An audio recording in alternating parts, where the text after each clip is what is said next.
Hello friends, this video on matter and magnetism part 26 is brought to you by examfear.com. No more fear from exam.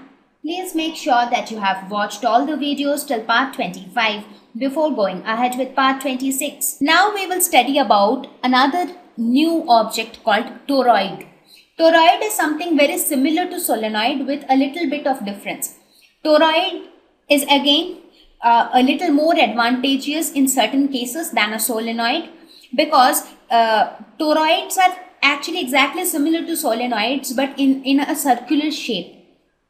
So toroid is a solenoid bent into circular shape, right? So how does a toroid look like? Toroid looks somewhat like this.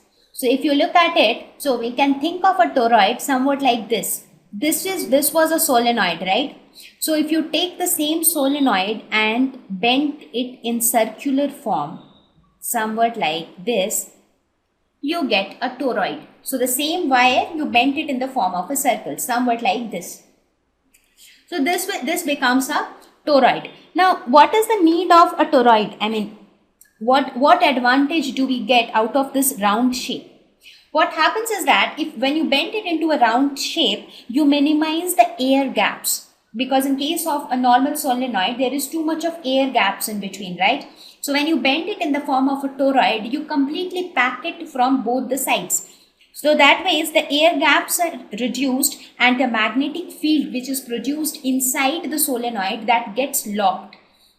For example, in case of a solenoid, the magnetic field, the solenoid at least have some ends. Even if it is infinitely long, it has some ends. So the magnetic field produced inside, due to the air gaps, it might get leaked out. So not only might get, in reality it always gets leaked out to some extent.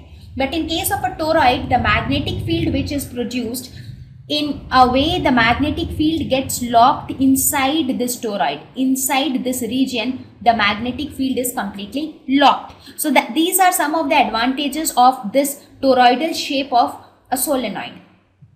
So we will look at certain things where we use toroids. These days toroidal transformers are extremely useful. Like earlier we normally had laminated transformers, right?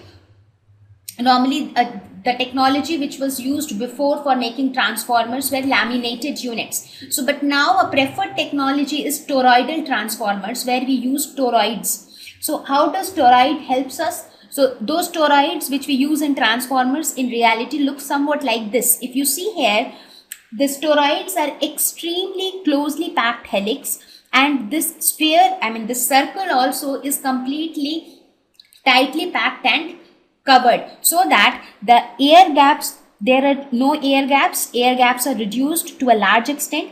The magnetic field which will be produced inside it will get locked inside. So therefore its efficiency will increase. The primary and secondary coils are wound concentrically. Like normally in earlier days in transformers, you had a primary coil, you had another secondary coil. But in toroidal transformers, the primary and the secondary coils are wound concentrically. For example, if this is your primary coil, then this would be your secondary coil. So they are in the form of concentric circles. So how does that help? How does this arrangement of primary and secondary coils help? It covers the entire surface of the core. Therefore, the length of the wire required is also reduced, because normally when you require it in lengthwise, you need more wire to cover the entire surface of the transformer core. But in this case, the entire surface of the core gets covered because you cover it completely, turning it in this way.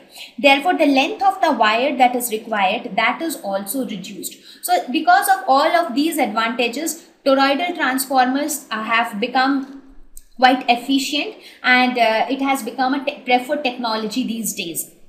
So now, knowing about toroids, let us try to know the magnetic field. What is the value of the magnetic field at different points in case of a toroid?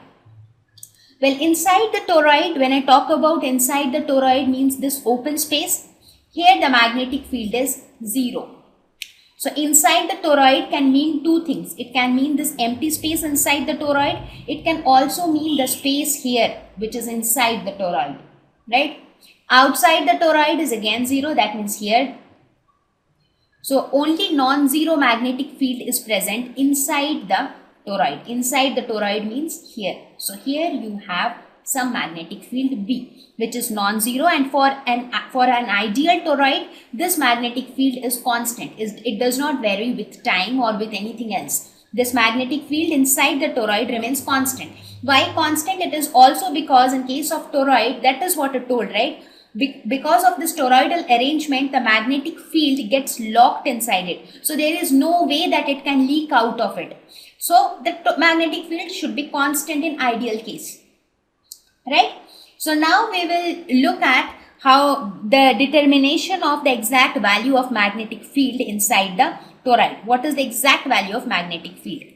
So let us suppose this is the toroid. I know this is not exactly a circle, but please cooperate. So we have to calculate the magnetic field outside the toroid, magnetic field inside the toroid in the open space, as well as the magnetic field within the toroid. So now let us consider Amperian loops, which will make our calculations simple. So let us first calculate inside the toroid. Inside the toroid. Inside means open space, right? So for this, let us consider the Amperian surface. Let us consider the Amperian loop 1. So let me draw this loop.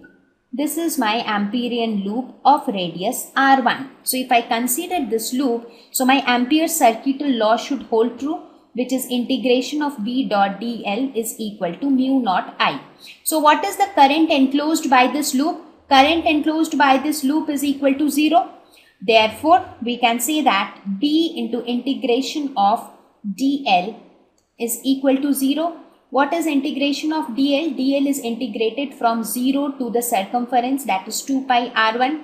So B into 2 pi r1 is equal to 0. So from this we get the magnetic field is equal to 0, right? So inside the toroid in the open space, the magnetic field is 0. Now let us consider inside the toroid.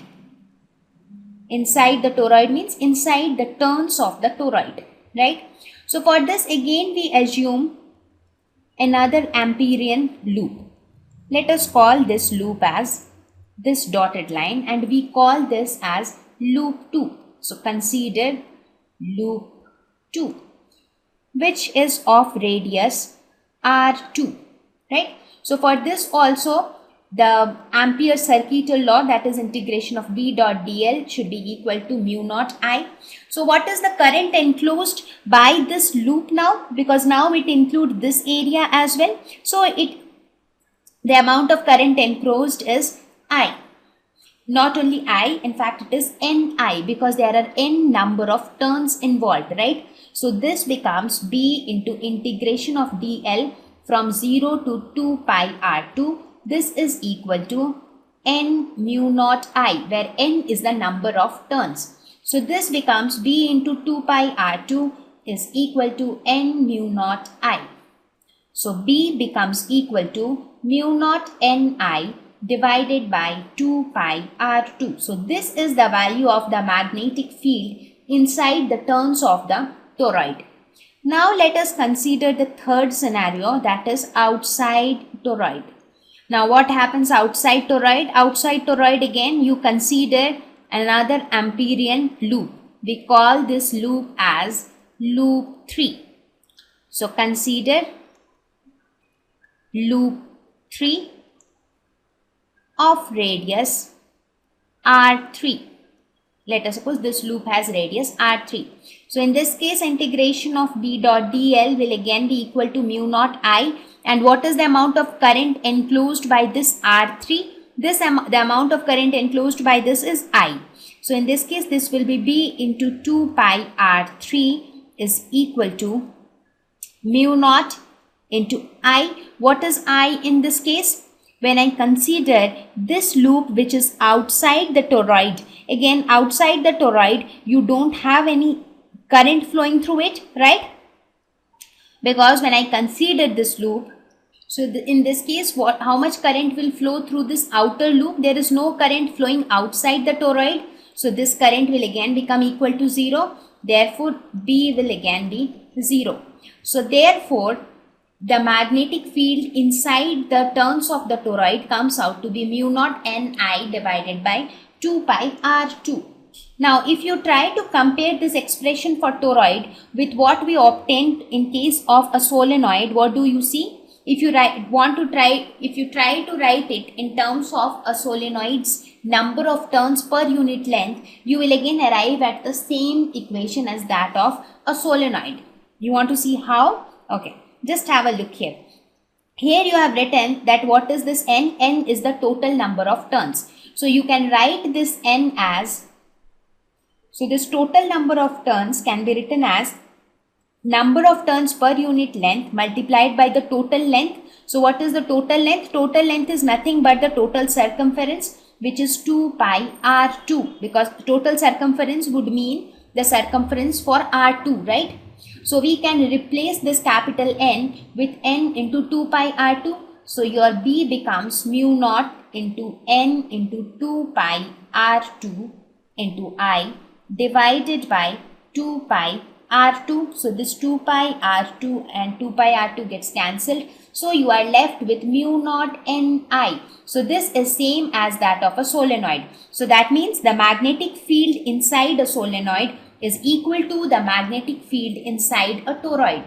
So basically this, as far as magnetic field is concerned, solenoid and toroid are the same thing. It is just that in toroid, the solenoid is bent in a circular shape in order to minimize air gaps and to increase its efficiency, right? So please remember that here in case of solenoids and toroids, this small n represents number of turns per unit length. So let us solve. Thank you. Please visit examfear.com to watch free educational videos, try free online tests, get the best quality study materials, study from the best tutors and mentors, and much more. Thank you once again.